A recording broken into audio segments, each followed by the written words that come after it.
Good morning. My name is Sheila. I'm a librarian at the Great Neck Library Parkville branch, and I was going to give a brief lesson on how to do searching on one of the genealogy sites that are most popular with everybody. Everybody's heard of Ancestry.com, but there also is another search site that is just as, well, I don't know if it's just as good, but it does have extensive information. It's called familysearch.org, okay? And a basic background, it's established by the Mormon Church. It has over 6 billion records, and it's most importantly free to anyone who wants to access it. Okay, the way you join is you just go to the home page of the website, and there's a box on the upper right-hand corner, and in that box it says join. Just follow the steps and you're in. You do need a valid email address, a username, and a password. Okay, so let's get going. This is the screen in the home page of familysearch.com, .org, actually. It's a nonprofit organization. Okay, and you see this screen, it has search historical records, Okay, when you first get on, you will look and see what it says on the other page, and you want to look at the records, okay? And these are for deceased members of your family. Okay, and so what you're going to do is you're going to look, and the first option here is, of course, first name and last name, okay, which of course is the most important, okay? Then we go down to birthplace, birth year. For me, the most important thing after your ancestors' first name and last name would be the year of birth, okay? Because so many people have common first and last names that if you put a name in, first and last, you'll get so much excess information that will not relate to anything that you're looking for. Okay, so what you would do is you would first put, what we're going to do is I've chosen a public figure, okay? So most of us have heard of Cary Grant, okay? So what we're going to do is we're going to search for information regarding Cary Grant, okay? Now, I did a little research prior to this, so I know his exact date of birth, okay? But first, let's put his first and last name, okay? So it doesn't matter if it's capitalized or lowercase, it doesn't matter. So we put Cary Grant. Okay, you saw when I was typing, I came to a box, okay, before I was able to put the last name in. If you put your cursor over that, you'll see it says match first names exactly. Then you'll go to the other and it says match last names exactly.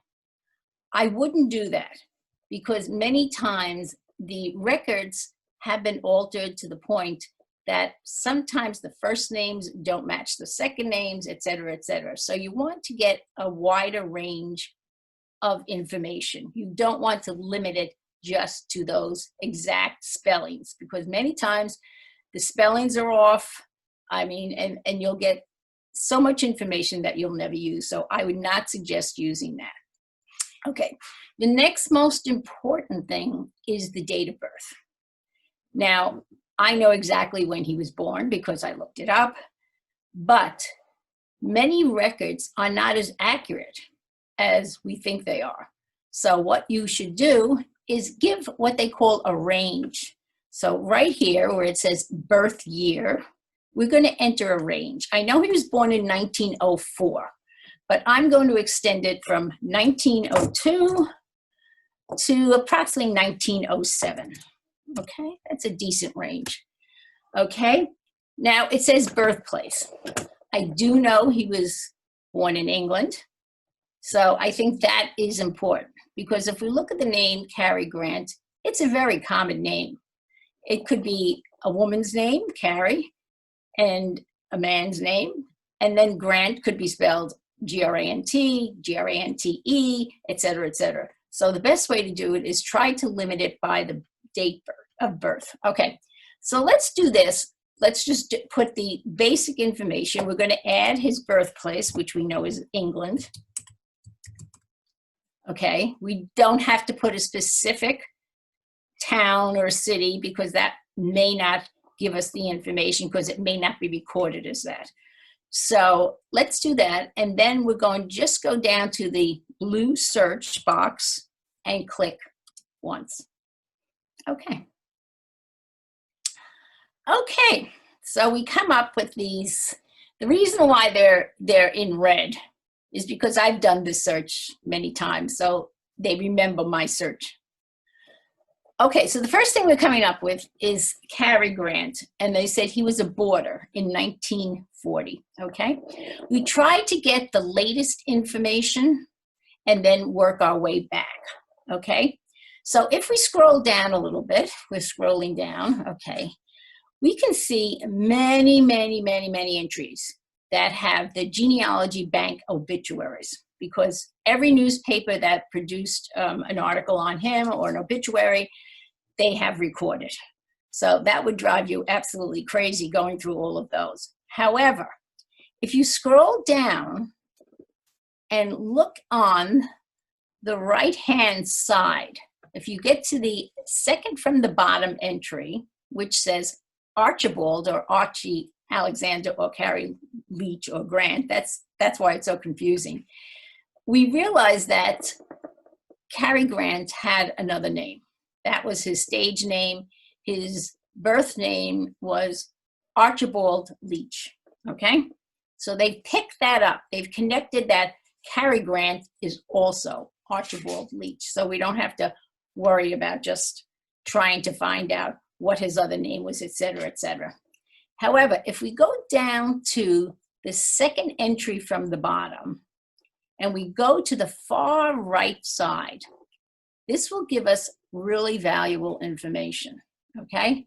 It says here his date of birth, January 18th, 1904, where he died, et cetera, and where he was born. But most importantly, on the far right, it says his father and his mother's name. Now that's important, because if you want to go back to his ancestry in England, not just when he lived in the United States, it's very good to find out who his parents were, okay?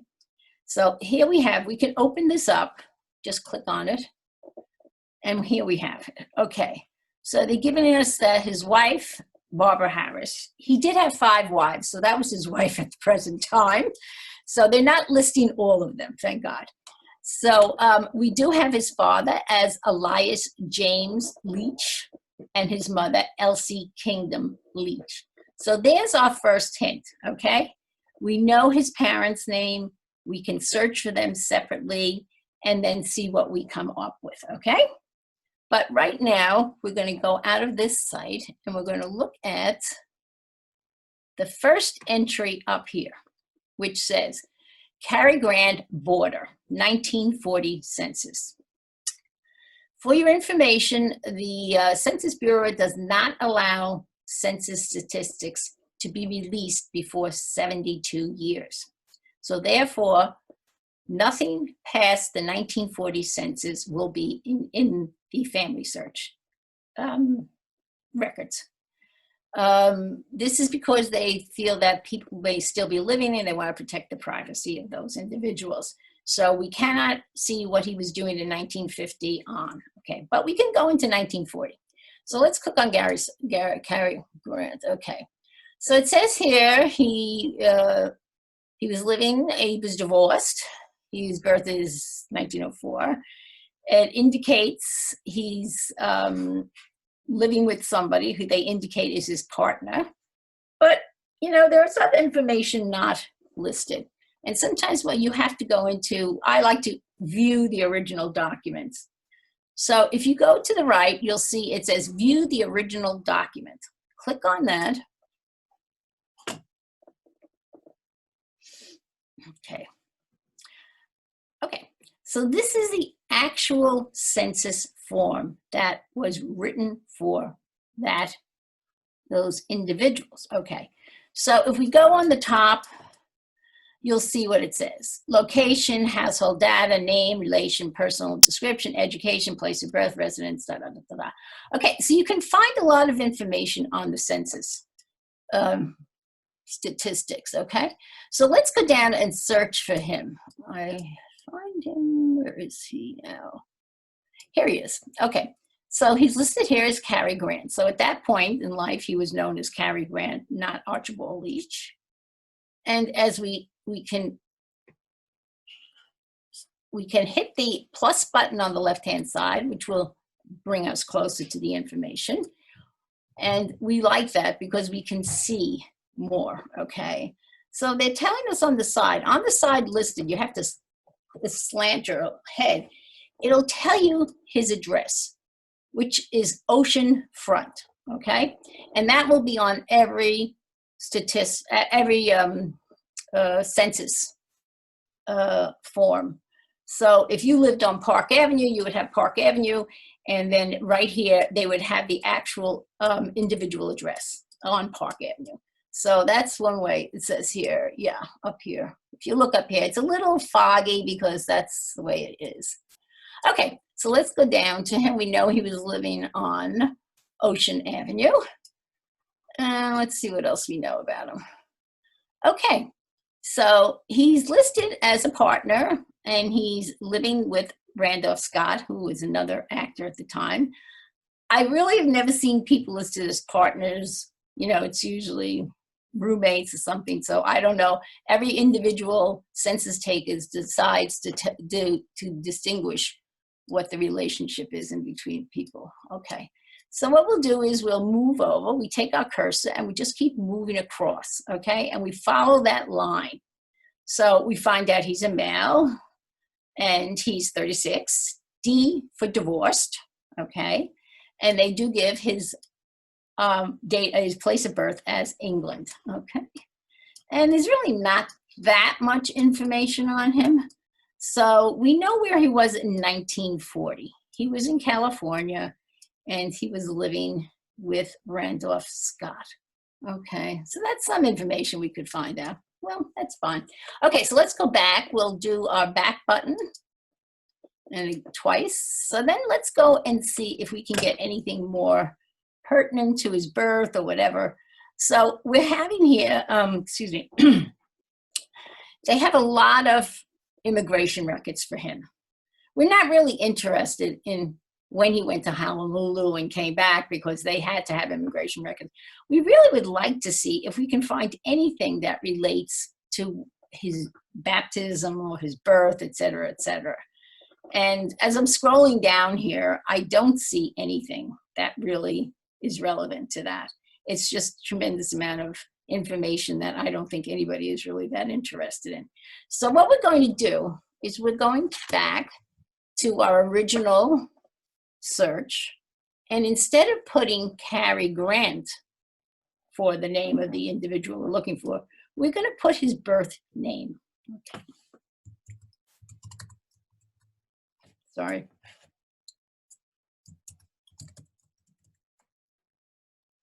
Okay, Leach, we're going to leave all the rest of the information the same because it really is the same.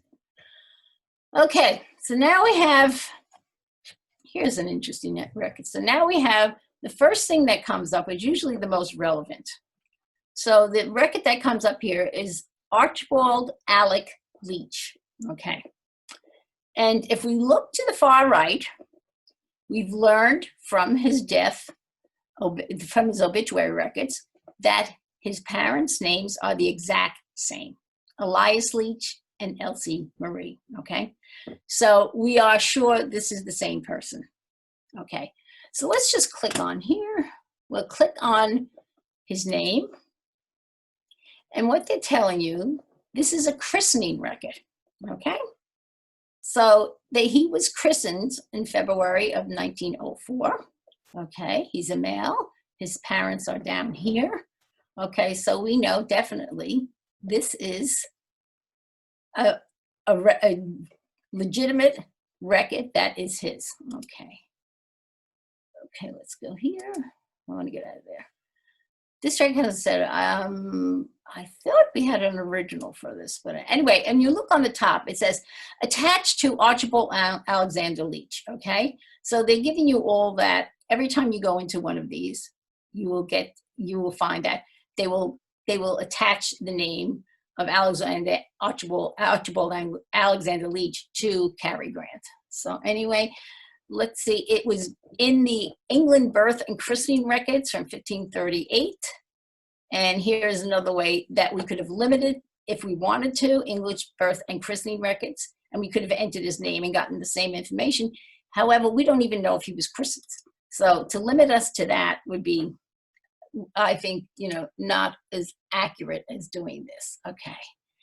So then let's see what this is. Now we have somebody who's listed right below him as Archibald Edward Leach. Now from the previous record, we can see that Alec is his middle name. So we are not interested in this individual at all, okay? And here we go again with all the passenger. We have tons of these. He's traveled extensively back and forth to England, okay? And let's see what else we have down here. They're all, these are all the obituaries. So that's one thing. So, okay, we know his parents now. So it's Elsie and Elias Leach, okay? So let's go and look for their information, okay, if we want. And let's go back and see anything, can we find anything about his parents? Okay, we don't know their date of birth, so we're not going to put this in here. We have no idea. We know they are from England, so we're going to put Elias Leach. And let's see if we come up with anything. Okay. So we do have a lot of Elias Leaches, okay? We're seeing this. It must have been a common name. Okay, so what we can do, we can limit it. And when we move down, it says here, marriage, residence, death, any, and then spouse, a search for relationship. So let's click on spouse, and we'll put Elsie, and see if that will refine the search anymore.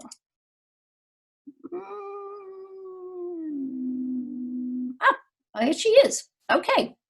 So here it is. We do have an Elsie Marie, and the children are Archibald Alec Leach.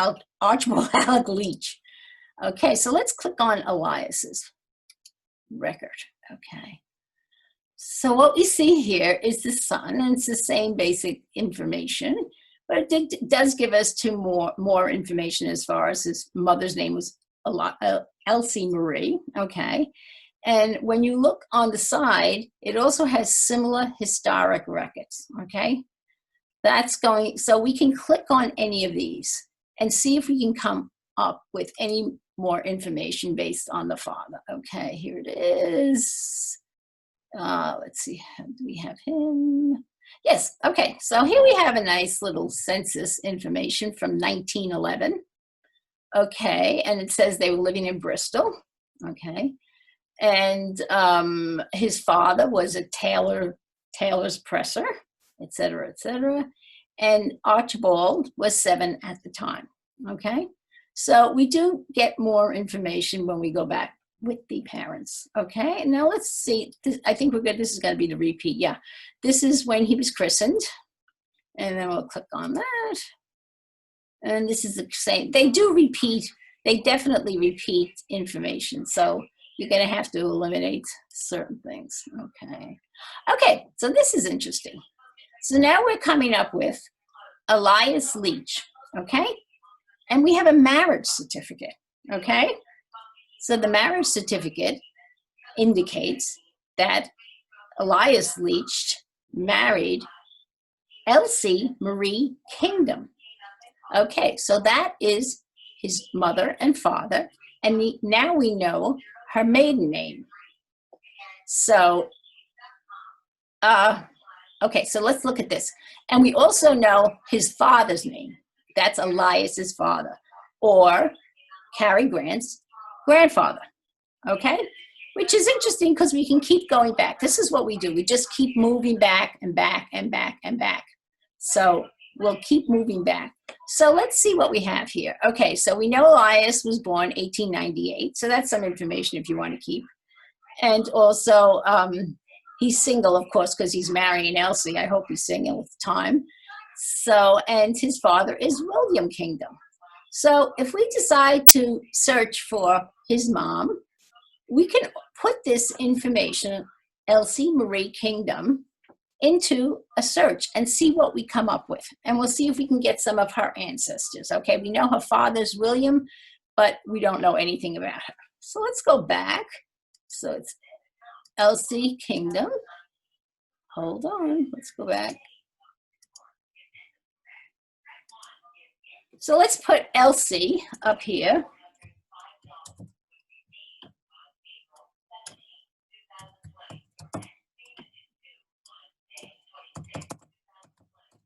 Okay, so we've entered Elsie Kingdom, and we're going to erase the spouse name because, of course, she is the spouse, and we're going to update this.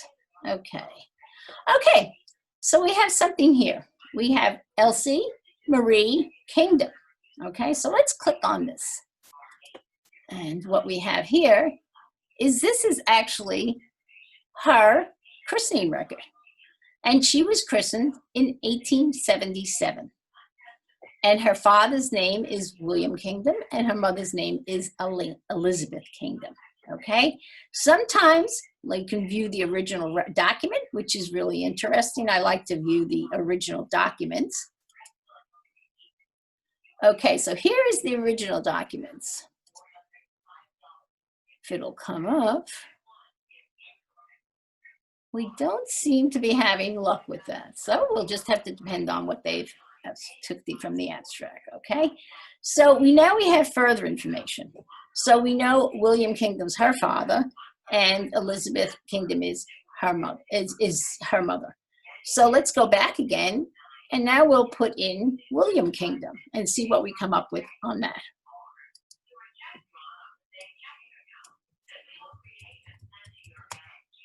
Okay, let's update. Okay, so now we have William Kingdom, okay? And we have christenings, and also, so William Kingdom is the name. This is way too far back. It's not definitely, but it's giving the William and Elizabeth, which is, we'll have to look again and see, maybe this is not it. Okay, these go back to 1779. So William Kingdom, here's another one that's listed, 1789, William Principal. So basically what we would do is we would browse through these and see what we can get as far as his great-grandparents. But maybe we're not interested that much in that. Okay, so let's go back to the original. We'll do Archibald Leach and put the name in here.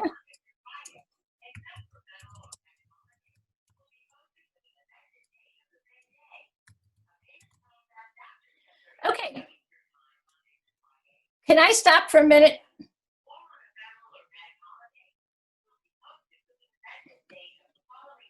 Wait a minute. Okay. So here's Archibald Alec Leach, okay? So let's see what else we can find when we go down here, okay? Anything here. See, we're getting very various things, okay? Let's see what's here. Archibald Leach, Devon Parish. Okay, none of these match. Well, this matches. But this is the same information we've had before. Okay, so we're really, really not interested in that.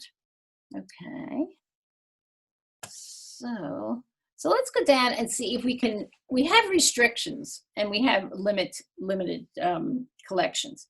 So what we'll do is we'll go down here and look at the collections, okay? So let's see if we can click on birthplace, and they give us United Kingdom, and they're saying there are 6,605 people with that name in the United Kingdom, okay?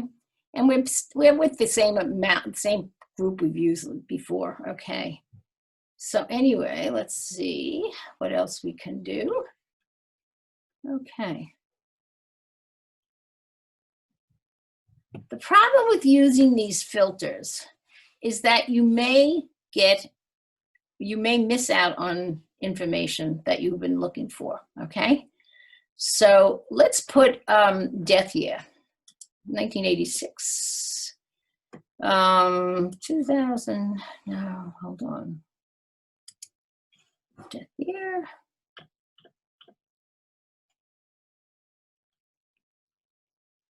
Okay, let's do birth year. Birth year, we're going to do the 1900s. And here we come up with something else. The same, it's really giving us more information, but some of it is not too relevant. This is all the immigration information we're getting here. His death again, et cetera, et cetera, et cetera. Okay, what is this? His marriage. Hold on.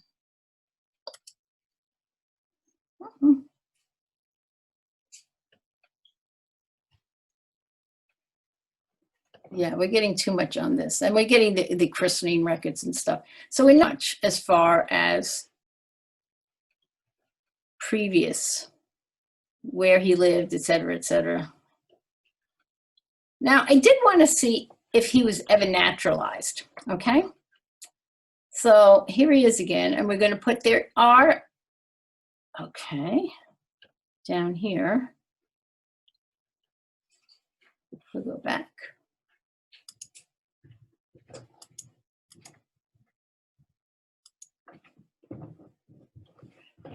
You gotta be kidding me. I can hear that whole thing. Go. So basically, this is how you search for someone, okay? You just try to get the latest information on them, and then you will go back. And when you see this search, I want to explain this to you. When it says here, it says family search, it says family tree search, memories, indexing, activities, okay? When you do search on your first screen you come to, you'll click on records. And this is, you will come to this screen, and this is the main screen you want. Also, you can search by location. These are worldwide locations. You can limit it to a country, and many of the records that the Mormons have, only 30% are indexed. So if you click on here, they give you a choice of countries, okay? So you can go actually into the records of that country. It will not be indexed. It's very time consuming. I've done it for Italy. They're all in the native language. So you have to be able to interpret it to a certain degree, but it is interesting, and it gives you a lot of very, very interesting information. So you can limit it to state, you can limit it to country, et cetera, et cetera. And that's really, I really don't want to go too far. I think this is a basic search, and you can stay on this for hours at a time because there's many, many ways you can go and search things. You can, I just want to tell you one more thing. It says here on the bottom, find a collection. Okay, if you click on browse all collections, these are not indexed collections, okay? So you will go through this, and there are thousands of these. So if you really want to know about Alabama Southern Claim Commission approved claims, there it is, but you have to search it separately. Okay, I hope that's helpful. Next time, if we can do this again, I'll add a little more, but we could also, Ancestry is another search site, which is really interesting too. And it's a little easier, I think, to manage than a family search, but family search does satisfy your curiosity of your ancestors. Okay, thanks. See you soon.